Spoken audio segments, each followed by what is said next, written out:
نو دې کارون ته چا مخکیواله نه دی کړی. ولوطا اذ قال لقومه او د لوط علیہ السلام تذکره د خلقو ته وکا کله چې وی خپل قوم ته تاتون الفاحشه آیات سورات للکوي فاش کارونو ته ما سبقکم بها چې مخکیواله نه دی کړی تاسو نه دې کارون ته یو تند عالمنا انکم لتاتون الرجال شهوه من دون النساء آیات سورات للکوي نارینه او ته په شهوت سره بغیر د زنانو نه بل انتم قوم مسرفون بلکہ یہی تاسو داس قوم چې د حد نه تجاوز کوونکی یی هغه کار پکاري چې هغه د فائدې دا بے فائدې کارونه دي دا غلط کارونه دي نو د دې نه ځان ساتي هر ځای کې چې کوم اسراف دی بے ځای کارونه دي دا غي نه ځان ساتل پکار دي. الله رب العزت انسانان پیدا کړلی دغه سي نور حیوانات هم دي باقي کې یو حیوان دی چې هغه دته نه ګوري چې مخته یا شاته سوق دی سوق نه دی خپل جنس پریدي او بل جنس ته اوړي ناغه بد ګڼل کېږي. خنزیر دی ناغه بد دی داسې دی چې هغه داسې مردار دی چې داغه د مرداروالی څه حد نشتی. نو چې څوک مرداري جو هغه مردار سره تعلقي مردار خوري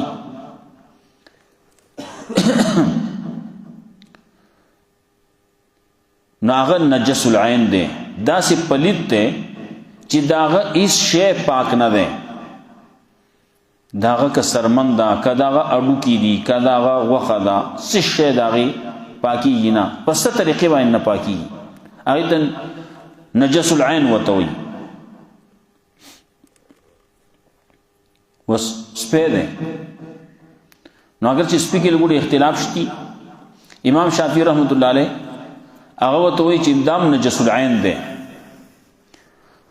لیکن د نورو په نسبانه نجس العين نه ده نو که سپیشو یا بل یو داسې شی شو که د هغه اډو کې شي نو اډو کې دا پاک ده کله چې دا اډو کې وچی پاک ده استعمال دی شي دغه سي د نور بازي زناور دي هغه کې چې وګورې نو دا غي نا سړی فائدہ اغستې شي ها خوراکي ناروا ده سپه ده خوراکي ناروا ده گیدړ ده خوراکي ناروا ده دسه منظره شو بل شي بل کم چې دا مردار ساروي دي زناور دي نو دا مردار زناور دا مردار دي نو داغي خوراک نا غوخه خوراک ناروا دي یا داغي اډو کې سره راجم کیه هغه اوخټ کې هغه شورواس کی دا ناروا دي هغه حلالي کی نه لیکن کداغه اډو کی دا سړی په سکار کې راولي نو سړی راوستې شي خلک خبره کوي مشهور ده وای هاتی چې ژوندۍ نو د یو لاک ده او چې مړ شي نو د شلو لاکو ده ولې داغه اډو کی دي هغه قیمتي دي دغه سه دغه غاخونه دي هغه قیمتي دي نه خلک استعمالي خلکو په کار راځي اگر چې هاتی دې مردار ده لیکن داغه د چیزونه استعمالي دیش دغه سي خر ده نو مردار ده لیکن که داغه سرمن سړی وباسي او سرمن له دباغت ورکی وچه کی کم چې دا رنگ ورکولو کم قصي هغه شانتیو کی نو هغه سرمن داغه پاکی دسه داغه اډو کی دي نو داغه اډو کی پاک دي لیکن خنزیر داس یو شی ده چې هغه ناروا ده هغه په هیڅ طریقې باندې د څه شی داغه پاکیږي نه اگر چې بعض علماء لیکلي چې صرف په پیزار کې دهغه چې یو سړی په داسې ځای کې روان دی چالته کې پیزار وته وشلې ده او د سره تار نشتی ستن وسره نشتی او د خنزیر دا ویختو دا وته ملاویږي نو په هغه نه دغه کار اغستیش خو صرف په پیزار کې داغه په ویختو کې دا یو قصه ده بازی کې چې یو زید هغه دومره سخت دی لکه ستن نو هغه د ستنې کار ته اغسته کې دی شي داغه د ویختونه دغه ته ویخته نرم دی هغه د تار کار کوي نو تار کار داغه نه اغسته کې دی شي نو که د پیزار کې استعمالي کې استعمالي دی شي نور سکی سشه د هغه د استعمال نه دی ټول مردار دی ټول خراب دی ټول نجس دی پلید دی نو دغسی انسان یو نارینا او یو زنانا دا دو قسم دی نو وس الله رب العزت نارینا د زنانا د پاره او زنانا د نارینا د پاره پیدا کړل لیکن خبر او پدې کې دای چې دا په نکاح سره یو بل سره وسیدې شي د یو بل نه فائدہ اغستې شي لیکن یو سړی د سړی نه پیدا اخلي هغه فائدہ چې هغه د خزینه اغستې کی خزه د خاوند نه خاوند د خزینه چې کومه فائدہ اخلي دغه سي سړی د سړی نه فائدہ اخلي یا خزه د خزینه فائدہ اخلي نو دا ناروا دي او دا پټول ادیانو کې ناروا دي اگر چې زمونږ په دې دور کې بعضی خلک د قانون په پاس کوي چې خزه د خزي سره سړی د سړی سره خپل تعلق ساتل شي دا ناروا کارونه دي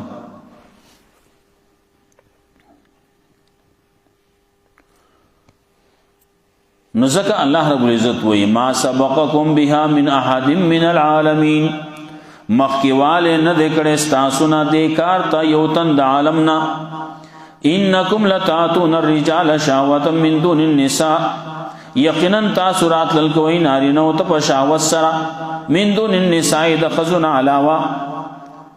زنانه دي هغه پرې دی او نارینه او پسې دی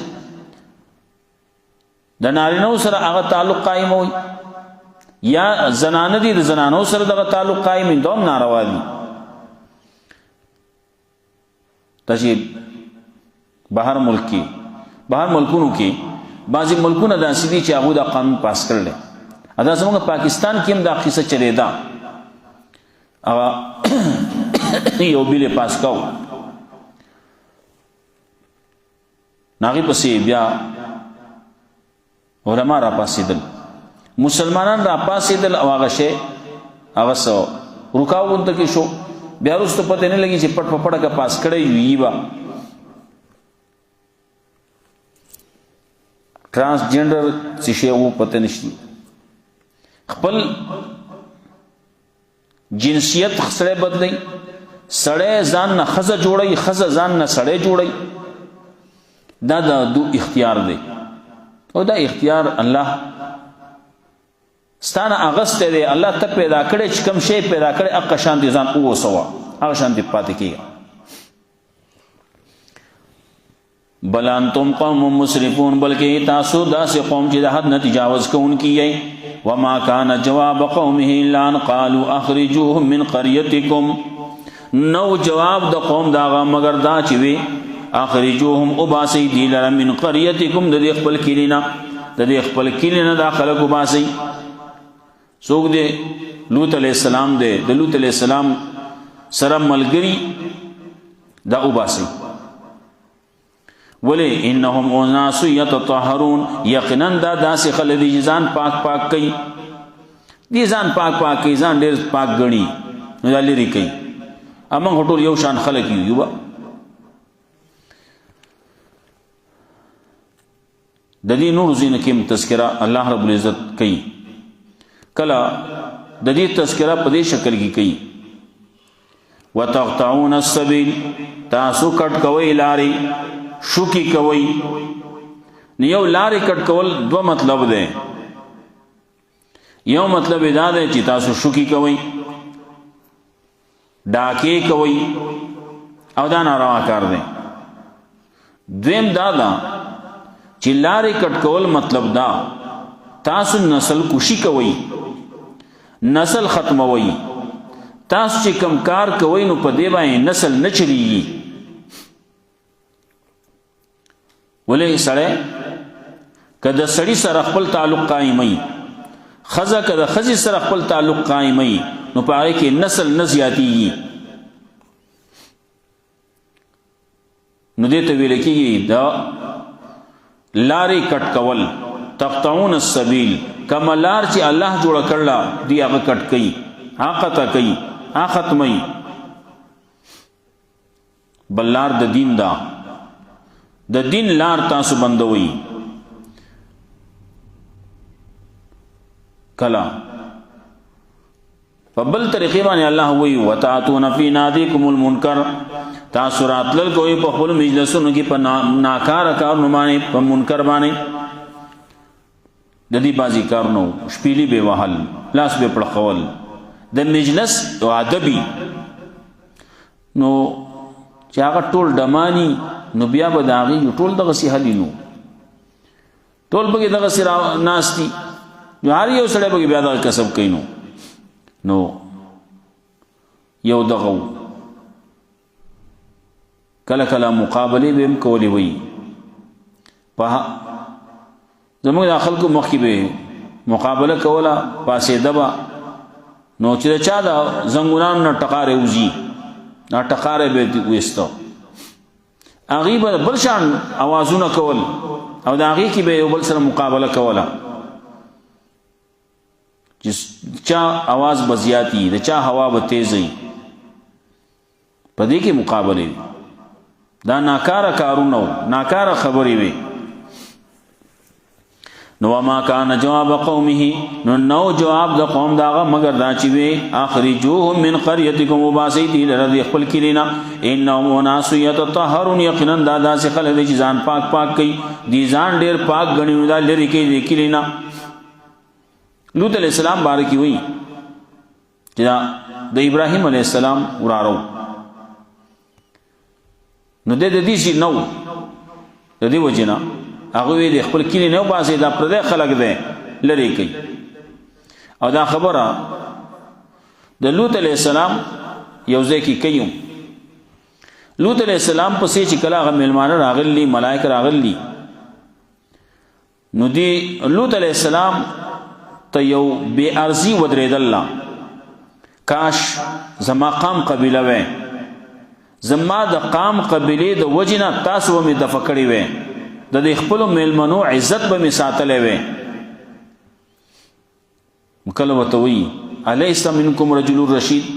تاسو کې څوک هوښیار سړی نشتی؟ دلته خدا زما میلمانه راغلي تاسو بې عزتي کوئ. کله وایي او آوي الی رکن شدید، کسان ډله خلک داسې وی چې ما سره مضبوط جماعت وی، ډله وی، تاسو مې دفع کړې وی. یو مضبوط جماعت او ډله وی، هغه ته مې پناهي حاصلولی شوې، نو هغه ته به تلی وی او تاسو مې دفع کړې وی. بولې لوط علیہ السلام سره د غیب علم نو، هغه نه پیژنده چې دا څوک دي څوک نه دي، او میلمانه دي. نو بعضې وخت کې سړی د میلمه نه تپوس هم نشي کولی. بعضې وخت کې میلمه راشي دغسې کینی، میلمه هم څه وی او کوربت دا تپوس نشي کولی چې ته سکې څه کار دی دی، بیا چای ډوډۍ یو څه بل څه دا چې وشي، هغې نه وروستو بیا څه خبرې شروع شي. سړی ته بیا پتې او زه خو پردي ځای ته راغلی ما، سړی وایي زه خو هغلته هغو کره تلم، ما ته چا وایي چې دا کور یې دی، نو هغه ځای نه بیا یو پاسي بل طرف ته ځي. نو دلته کې دغه میلمانه راغلي، هغه والا خیال وساته، هغه قوم هغه بل شانو، نو هغې بې عزتي کول غوښته. لوط علیہ السلام هغه د هغې وجې نه چې هلته کې قام قبیله نشتی، کله کله قام قبیله هغه د سړي سره مرسته کوي امداد کوي اگر چې یو په غلط باندې بل په صحیح باندې کله کله دې سکیږي کم چې دا پیغمبر صلی الله علیه وسلم د تر خبر راضی نو هغه په ایمان نه راوړی لیکن د رسول الله صلی الله علیه وسلم سره کلک ولاړو او وی تا ته دې سنشي رسوله سنشي ویله مخکې تیر شي خبره شي و ساشاریم ویلو اولئک لیصلوا الیک بجمعهم حتى اوسد فی التراب دفینا فانجیناه واهله الا امراته نو منګ نجات ورکا غلو دا اهل لرا الا امراته مگر خزه داغه كانت من الغابرین دا ود پات کیدون کو نا الله یمال نجات ورکو چالا لوط علیہ السلام میں بچ کو د لوط علیہ السلام سره چې کم ایمان والو د لوط علیہ السلام لونه وی ناغه میں بچ کړو او چا چې ایمان نه دی راوړی ناغه می تبا کړ تر دې پورې چې خزه د لوط علیہ السلام هغه هم داسې و چې هغه په دغه د خلکو سره په کفر کې ملګری و نو د کفر د وجې نه هغه لاړه تبا شو دا نه چې هغه کې سبل څه قصه پکې و نور قصې پکې نه وي خو د کفر و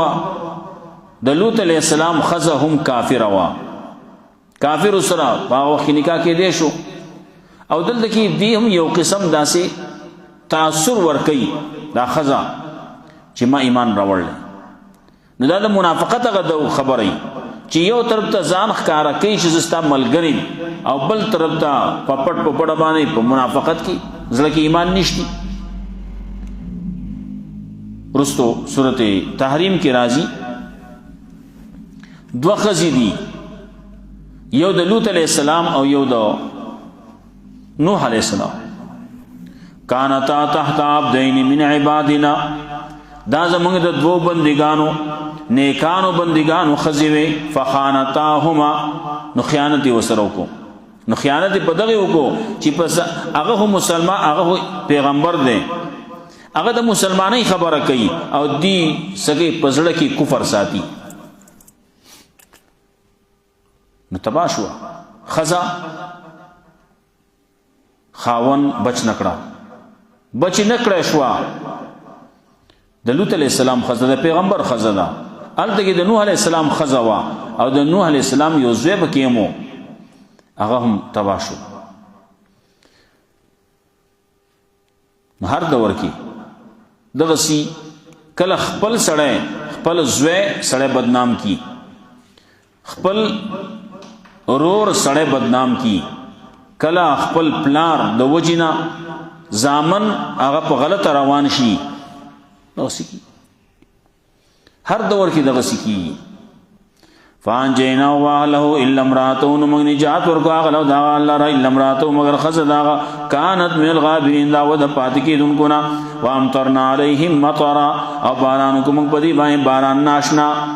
ناشنا باران موږ کو کله وی د کانو باران پیو کو حجارتا من سجیل کله یو لفظ استعمالی کله بل استعمالی مطلب دا د کانو باران پیشه ده د غټو باران پیشه ده او داغه د وجینا تباشی نو امطرنا علیهم مطرا باران کو موږ پای باندې باران ناشنا فانظر کیف کان عاقبت المجرمین نو ګورا څنګه شو انجام د مجرمانو دغه مجرمان خلقو کافر خلقو انجام یې شو موږ ته درس او سبق راکې چې تاسو د ځان ساتي د دې کارونو نه د مخالفت د الله او د الله د رسول نه د فحش نه ځان ساتي توځي باندې وبسکو ولوط اذ قال لقوم لوط علیہ السلام تذکر دی خلقو توکل کله چې خپل قوم ته اتون الفاحشه آیات لکوي تاسو فاحش ما سبقکم بها من احد من العالمین چې مخکیواله نه دکړه تاسو نه دیته یو تند عالمنا انکم لتاتون الرجال یقینا تاسو خامخارات للکوي نارینه او تپشاوت سره من دون النساء د خزونه سوا بل انتم قوم مسرفون بلکې تاسو قوم داسې قوم چې دا حد نه تجاوز کوونکی یې وما کان جواب قومه نو جواب د قوم دا الا ان قالوا مگر دا چې وي اخرجوهم من قريتكم وباسي دي لرد دي د خپل کلینا انهم اناس يتطهرون یقینا دادا سے خلق دي چې ځان پاک پاک کوي فانجینا هو له نو موږ نجات ورکو اغل راو دا اهل را الا امراته مگر خزدا كانت من الغابرين دا ود پات کی دن کو نا وامطرنا عليهم مطرا او باران کو موږ پاغي باندې باران ناشنا فانظر كيف كان عاقبه المجرمين او ګورا څنګه شو انجام د مجرمانو. الله رب عزت موږ قرآن او سنت باندې عمل کول توفیق راکړي.